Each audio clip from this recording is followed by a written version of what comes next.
बिस्मिल्लाहिर्रहमानिर्रहीम। अस्सलाम वालेकुम नाज़रीन कराम। एस्टेब्लिशमेंट और जनाब मुनीर साहब ने इमरान खान साहब के खिलाफ जो केसेस बनाए थे, उन केसेस में नाकाम होने की वजह से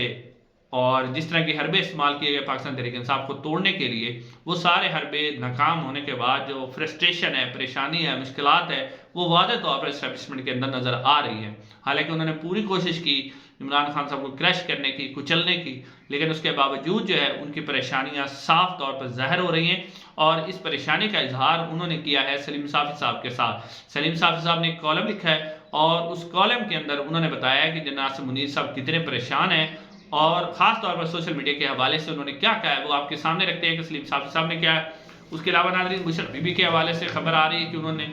उनका जो बाथरूम है उसके अंदर कैमरा लगने का इंकशाफ हुआ है और उन्होंने बाकायदा तौर पर हाई कोर्ट के अंदर एक एप्लीकेशन भी दी है इस हवाले से कि बाथरूम मेरे के अंदर कैमरे लगे हैं। वो तफसीलात भी आपके सामने रखते हैं। उसके अलावा नाज़रीन मुल्ज़िम जो नवीद है जिसने इमरान खान साहब पर हमला किया था वज़ीराबाद के अंदर, आज वो सामने आ गया है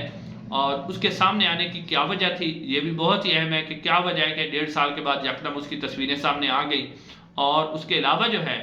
आखिर में आपके सामने जो आखिरी खबर है वो है इद्दत में निकाह के हवाले से कि इद्दत में निकाह के हवाले से आज जो केस के ऊपर सुमात हुई और सरकारी वकील जो कि इस्टेब्लिशमेंट के वकील हैं, ख़ास तौर पर रिजवान अब्बासी साहब, उन्होंने आज किस तरह की बदमाशी की अदालत के अंदर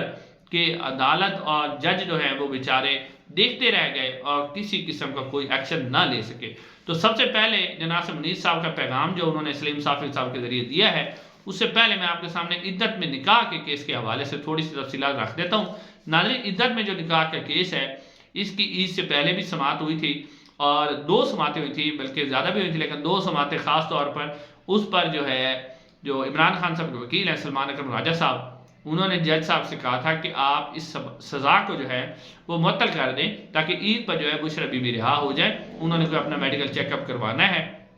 लेकिन पहली समात पर भी रिजवान अब्बासी पेश नहीं हुए थे, खबर मनेका भी पेश नहीं हुए थे। फिर जज साहब ने दूसरी समात भी ईद से पहले रखी थी मंगल वाले दिन,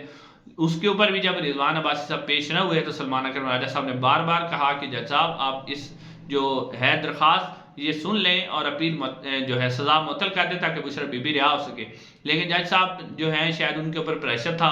उन्होंने कहा कि नहीं जी हम रिजवान अब्बासी साहब को एक और मौका देते हैं और हम उनको सुनकर ही सज़ा मुअत्तल करेंगे। तो फिर आज जो है उस केस की समाअत होनी थी। आज सुबह 9:30 बजे समाअत हुई तो उस वक्त जो है रिजवान अब्बासी साहब पेश नहीं है, उनके जूनियर वकील पेश हुए। तो उन्होंने कहा कि रिजवान अब्बासी साहब जो हैं इस वक्त सुप्रीम कोर्ट के अंदर हैं और वो बाद में पेश होंगे। फिर 2 दफ़ा और समाअत मुलतवी की। तीसरी दफ़ा जब केस कॉल हुआ तो उस वक्त पाकिस्तान तहरीक इंसाफ और इमरान खान साहब के वकील भी पेश हुए, बुशरा बीबी के वकील भी पेश हुए और रिजवान अब्बासी साहब भी अदालत के अंदर आए। और एक निहायत ही यानी आप कह सकते हैं कि अजीब किस्म का वाक़या हुआ जो कि पाकिस्तान की तारीख में कभी नहीं हुआ कि रिजवान अब्बासी साहब जनाब अदालत के अंदर आए और उन्होंने जज साहब को कहा कि जज साहब मैं बहुत ज़्यादा मसरूफ़ हूँ, आप इस केस की समाअत मई तक मुलतवी कर दें। जी हाँ नाज़रीन, मई तक मुलतवी कर दें। और फिर यहाँ बात नहीं रुकी बल्कि रिजवान अब्बासी साहब ये फ़िक्रा कहकर अदालत से बाहर चले गए। जी हाँ, उन्होंने अदालत को कोई खातिर में नहीं लाया। उन्होंने जो ही ये फिक्रा कहा तो अदालत से बाहर चले गए क्योंकि वो बहुत ज़्यादा ताकतवर हो गए वकील हैं। उन्हें पता था कि मुझे कोई नहीं पूछ सकता, किसी की क्या जरूरत है मुझे कोई बात कर सके। तो सलमान अकरम राजा साहब जो कि पाकिस्तान तहरीक इंसाफ और इमरान खान के वकील हैं, उन्होंने कहा जज साहब के कि आप इनके ऊपर तौहीन अदालत लगाएं, कंटेम्प्ट ऑफ कोर्ट लगाएं। तो लेकिन जज साहब जो हैं शायद उनके ऊपर बहुत ज़्यादा प्रेशर है और वाकई प्रेशर है। 6 जजेस का जो खत आया सुप्रीम कोर्ट हाई कोर्ट का, उससे मालूम होता है कि जजों को मैनेज किया जा रहा है। और फिर रिजवान अब्बासी साहब इतने ताकतवर हैं कि जज साहब बजाय इसके कि तौहीन अदालत की उनके ऊपर कार्रवाई करते, जज साहब ने इस केस को जो कि एक घटिया तरीन केस है, एस्टेब्लिशमेंट का बनाया हुआ है, एक इखलाक से गिरा हुआ केस है, यानी ज़मीन के नीचे जाके उन्होंने एक केस बनाया है और जिस केस के ऊपर अगर मेन अपील भी सुन ली जाए तो वो केस ख़त्म हो जाएगा। उसके ऊपर जज साहब की ये जुर्रत नहीं हुई कि वो फैसला कर दें कि मैं सज़ा मुअत्तल कर रहा हूँ और बुशरा बीबी को रिहा कर रहा हूँ। तो उन्हें पता था कि रिजवान अब्बासी साहब बहुत ही तगड़े हैं, वो किन के वकील हैं, क्योंकि वो इलेक्शन कमीशन के भी वही वकील हैं। इमरान खान या पाकिस्तान तहरीक इंसाफ के खिलाफ कोई भी केस होता है तो रिजवान अब्बासी साहब भी वकील होते हैं। असल में वो इस्टेब्लिशमेंट के वकील हैं तो अब वो बाहर चले गए। जज साहब ने जनाब क्या किया, जज साहब बेचारे मजबूर थे, उनके ऊपर प्रेशर था, तो उन्होंने अब केस को 24 अप्रैल तक इसकी समाअत मुलतवी कर दी है। सिर्फ क्योंकि रिजवान अब्बासी साहब तो यही चाहते हैं कि ये केस थोड़ा सा लंबा हो, खींचा जाए, बुशरा बीबी के ऊपर जितना मर्जी प्रेशर डाला जाए, इमरान खान को तोड़ा जाए, क्योंकि वो तो टूट नहीं रहा। जो भी वहां अंदर जाता है वो रिपोर्ट करता है इमरान खान तो पहले से ज्यादा फिट है। कोई कहता है इमरान खान कुरान पढ़ रहा है, कोई कहता है इमरान खान एक्सरसाइज कर रहा है, इमरान खान के चेहरे पर कोई परेशानी नहीं है। तो सारे हरबे इस्तेमाल करके अब ये नया हरबा इस्तेमाल किया गया है कि एक वकील वो अदालत को बता रहा है कि आप इसकी मुलतवी कर दें, जो 2 दफा पहले पेश नहीं हुआ, तो अदालत भी बेचारी खामोश होकर वो उस केस की समाअत को मुलतवी कर देती है। अब नाज़रीन आपके सामने मैं जो खबर रखूंगा बुशरा बीबी के हवाले से भी रखती है कि उनके वाशरूम में कैमरा है, और मुलज़िम नवीद के हवाले से बड़ी अहम खबर है कि वो क्यों आज सामने आया। उससे पहले नाज़रीन जनरल आसिम मुनीर साहब की जो परेशानी है वो आपके सामने रखता हूँ। नाज़रीन जनरल आसिम मुनीर साहब, उन्होंने अब स्टैब्लिशमेंट आपको पता ही है कि उसको जो चला रहा होता है वो आर्मी चीफ के हुक्म के बगैर कोई भी काम नहीं हो सकता, कोई इदारा काम नहीं कर सकता। तो इस वक्त उन्होंने एक पैगाम दिया सलीम साफ़ी साहब के जरिए। नाज़रीन सलीम साफ़ी साहब ने एक कॉलम लिखा है, और उस कॉलम के अंदर उन्होंने जनाब आसिम मुनीर साहब के हवाले से लिखा है कि उन्होंने जनाब आसिम मुनीर से जो बात की सोशल मीडिया के हवाले से, क्योंकि इस वक्त जो डर है ना वो सबसे ज़्यादा सोशल मीडिया का। ट्विटर इसलिए बंद है और फेसबुक इससे भी अभी बड़े डर रहे हैं, फेसबुक से, यूट्यूब से, इनका बस चले तो ये भी बंद कर दें, लेकिन इससे बहुत ज़्यादा डरते हैं। तो अब वो इसी सोशल मीडिया के हवाले से जो है सलीम साफ़ी साहब कहते हैं कि जनाब आसिम मुनीर साहब कहते हैं कि सोशल मीडिया एक शैतानी मीडिया है, और मैं इस बात को कुरान पाक से साबित कर सकता हूं कि कुरान पाक के अंदर एक आयत है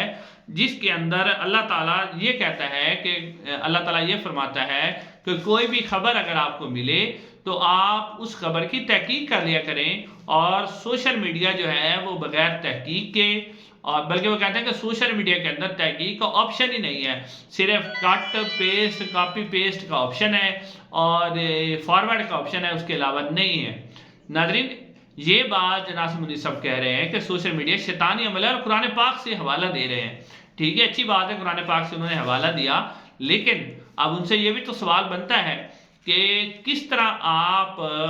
फॉर्म 45 के मुताबिक जो जीते हुए उम्मीदवार हैं आप अंदर जाके उनकी सीटें तब्दील करवा के जीते हुए को हरवा के और हारे हुए को जितवा के, जो कि 50-60 हज़ार से जीता हुआ है, उसको जिताना, इसका कुरान में क्या हुक्म है, इसके ऊपर कुरान कौन सी सजा देता है। उसके अलावा नाजरीन एक मुजरिम जिसको लंदन से लाया जाता है, एयरपोर्ट पर उसकी तस्दीक करवाई जाती है, अदालतों से उसके केस ख़त्म करवाए जाते हैं, नैब से उसके केस बरी करवाए जाते हैं, उसके बेटों को बरी करवाया जाता है, इसके बारे में कुरान पाक का क्या हुक्म है।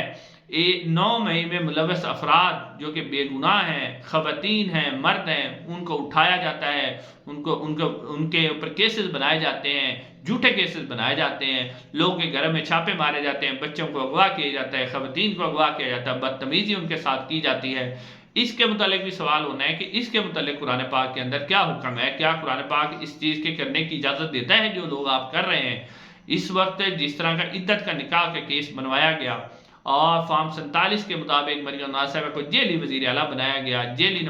शहबाज शरीफ साहब को वज़ीर आज़म बनाया गया, तो क्या फॉर्म 47 के मुताबिक कुरान पाक इस चीज़ की इजाज़त देता है। सिर्फ कुरान पाक सोशल मीडिया के हवाले से ही बात करता है कि आप खबर की तहकीक कर लिया करें, बाकी कुरान पाक में किसी चीज़ का हुक्म नहीं है। क्या कुरान पाक इस चीज़ की इजाज़त देता है कि आप लोगों के घर में छापा मारें, आप जाके उनकी ख़वातीन को उठा लें, गैर कानूनी तौर पर ख़वातीन को जेलों के अंदर रखें और एक के बाद एक झूठा केसेस बनाते जाएं, मुजरमों को आप बनाते जाएं जिनके बारे में आपने खुद कहा था कि चोर और डाकू हैं। क्या कुरान पाक इस चीज़ की भी इजाज़त देता है? तो फिर कुरान पाक के हवाले से इसका भी हवाला दें, सिर्फ आप सोशल मीडिया के हवाले से कह रहे हैं। हालांकि नाज़रीन अगर ये सोशल मीडिया ना होता तो बहुत सी ऐसी बातें हैं जो छुपी रह जाती। आपने देखा जो ट्रेन के अंदर एक खातून के साथ पुलिस वाले ने ज्यादती की, वो आपके सामने आ गई। एयरपोर्ट पर कराची में 1 महीना पहले बच्ची को जिसने धक्का दिया था, सोशल मीडिया के जरिए सामने। बहुत सी ऐसी खबरें हैं, अगर सोशल मीडिया ना होता तो वो खबरें सामने ना आती। लेकिन आज सोशल मीडिया को शैतानी कहा जा रहा है क्योंकि वो उन पर तनकीद करता है। तो इस तरह तो नहीं हो सकता ना कि आप एक बात जो है उसके ऊपर सोशल मीडिया को शैतानी करार दें। तो फिर कुरान पाक में अगर आपने हवाला देना है तो फिर सबका हवाला दें ताकि पता चले कि कुरान पाक में अमल कौन कर रहा है। अब नाज़रीन बुशरा बीबी के हवाले से खबर ये आ रही है कि उन्होंने बाकायदा तौर पर हाई कोर्ट के अंदर एप्लीकेशन दी है। ये एप्लीकेशन आपको स्क्रीन पे नज़र भी आ रही है کہ انہوں نے کہا ہے کہ جو میرے جو واش روم ہے، جن کے جو باتھ روم ہے، ان کو بگز ہیں، مجھے شک ہے کہ انہیں بگز کیا گیا ہے اور ان کے اندر بھی کیمرے لگائے گئے ہیں۔ تو اس حوالے سے وہ کہتی ہیں کہ فوری طور پہ تحقیقات کروائی جائیں، بلکہ مجھے جو ہے نا خود اساس دی جائے کہ میں خود اس کے اوپر تحقیقات کروا سکوں۔ ناظرین کرام، یہ بھی کوئی انہونی بات نہیں ہے، ایسا ہو بھی سکتا ہے، کیونکہ جب ججز کے بیڈ روم میں کیمرے لگ سکتے ہیں اور بھی بہت سی جگہ پہ کیمرے لگ سکتے ہیں، تو عمران خان جب دوسری طرف نہیں توڑا جا رہا تو اس طرح توڑا جا سکتا ہے۔ تو یہ بات قدرے آپ یہ نہیں کہہ سکتے کہ یہ بات نہیں ہے، یہ بات بھی حقیقت ہو سکتی ہے۔ تو اس حوالے سے جو بشریٰ بی بی کا کنسرن ہے وہ بالکل ٹھیک ہے۔ اس کے بعد آخر میں آپ کے سامنے رکھتے ہیں کہ ملزم نوید کے حوالے سے، ملزم نوید یہ وہی ملزم نوید ہے جس نے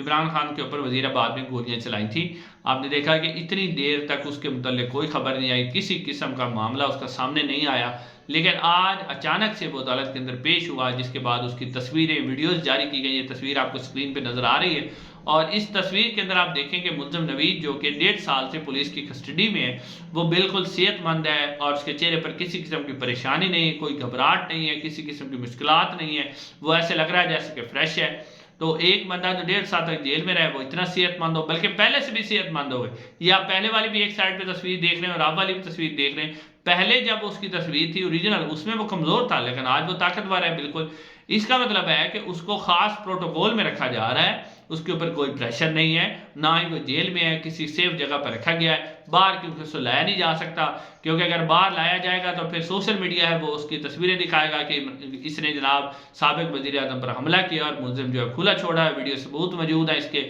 موقع پر لوگ موجود تھے۔ اب اس لیے اس کو پروٹوکول دیا جا رہا ہے، اور پھر آپ دیکھیں کہ 1.5 سال میں آج تک اس کا فیصلہ نہیں ہو سکا، جبکہ 9 مئی کے واقعات میں جو ملوث لوگ تھے ان کے جناب فیصلے بھی ہو گئے، 20 کے قریب افراد رہا بھی ہو گئے 1 سال کی سزا بھگتنے کے بعد۔ اب دوسرے بھی 80 افراد کو سزا ہو چکی ہے اور ان کے اوپر بھی کیسز بڑا فٹافٹ چل رہے ہیں، لیکن ایک ملزم جس کے پاس واضح ثبوت ہے کہ اسی نے گولیاں چلائی تھی، وہ اس چیز کا اقرار بھی کر چکا ہے، اس کو 1.5 سال ہونے کے باوجود کی اس کو سزا نہیں ہو سکی، اور وہ کس طرح پروٹوکول سے رہ رہا ہے۔ اس سے ایک بات تو کم از کم کنفرم ہوئی کہ اب اس کو لانے والے کون تھے، اس کے ہینڈلر کون تھے، کس نے اس کو کہا تھا، کہ کون اس کو پروٹوکول دے رہا ہے، وہ سب کو پتا ہے۔ پھر آپ یہاں سے بھی اندازہ کریں کہ اس کا ویڈیو بیان کس نے جاری کروایا کہ جی میں تو مذہبی جنونی ہوں، یہ ہے وہ ہے، یعنی کہ آج اس کو پروٹوکول دینا اور اس کا اس وقت ویڈیو بیان جاری کروانا، اور آج اچانک سے سامنے آنا اتنے دنوں کے بعد، یہ اس بات کا ظاہر ہے کہ جی ہم کچھ بھی کر سکتے ہیں۔ آپ یہ نہ سمجھیں کہ آپ محفوظ ہیں، ہم آپ کے ساتھ کچھ بھی کر سکتے ہیں، کچھ بھی ہو سکتا ہے، لہٰذا آپ ہماری بات مان لیں، جس طرح ہم کہتے ہیں اس طرح کر لیں۔ لیکن وہ تو ماننے کو تیار نہیں ہے، وہ تو اپنی بات پہ آج بھی اڑا ہوا ہے، اس لیے وہ عمران خان ہے۔ اگر وہ یہ والا اپنی بات چھوڑ دیتا ہے تو اس کو بھی کسی نے عمران خان نہیں سمجھنا۔ تو یہ سارا کچھ کیا جا رہا ہے صرف اور صرف ایک عمران خان کو توڑنے کے لیے۔ انشاءاللہ ناظرین اگلی ویڈیو میں